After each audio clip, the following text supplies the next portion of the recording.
Hello there. Today we are going to make coconut macaroons. Let's go ahead and get started with the ingredients. First off, we've got a 14-ounce bag of sweetened coconut flakes.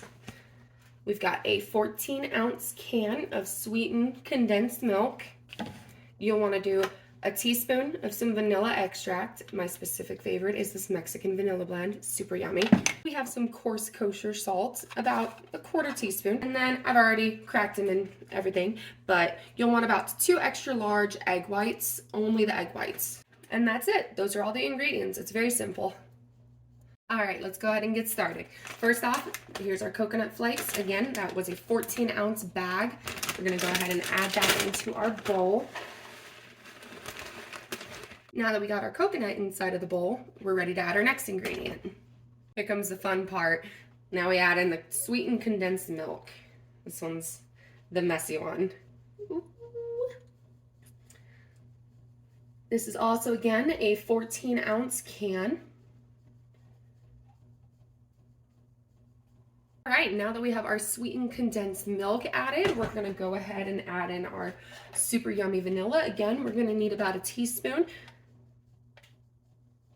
If you're anything like me, I usually give it a little splash of some extra love, just because I love vanilla. All right, and then that is all for this part of it so far. So you want to go ahead and mix these 3 ingredients, which is the condensed milk, the vanilla, and the coconut together.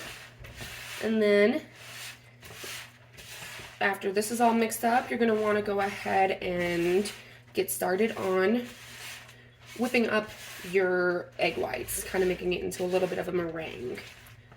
All right, now that we got our coconut mixture all ready, let's go ahead and get started on our meringue. All right, now that our egg whites are room temperature, we're gonna go ahead and toss in that quarter teaspoon of salt and go ahead and get this starting to whip. You wanna whip that on high until you hit about medium firm peaks.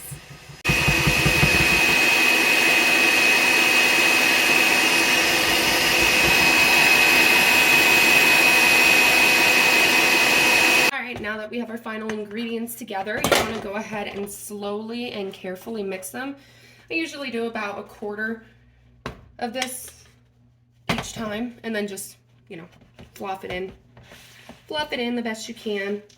All right, and once you've got that all folded and mixed in, you should have something looking a little bit like this. You are going to want to preheat your oven to 325 degrees. Lastly, you're just going to want to get your cookie tray ready.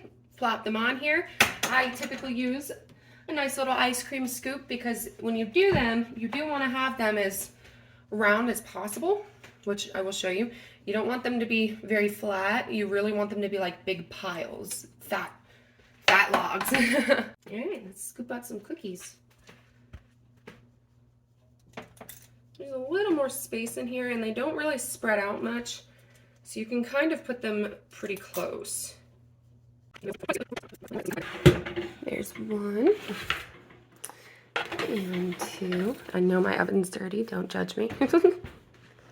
All right, now that the cookies are in the oven, you want to put them in for about 25 to 30 minutes. We wait. All right, timer just went off. Let's get them out.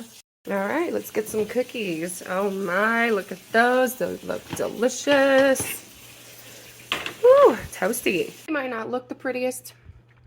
Well, some of them turned out pretty perfect. Not all. All right, let's see how they taste. So good.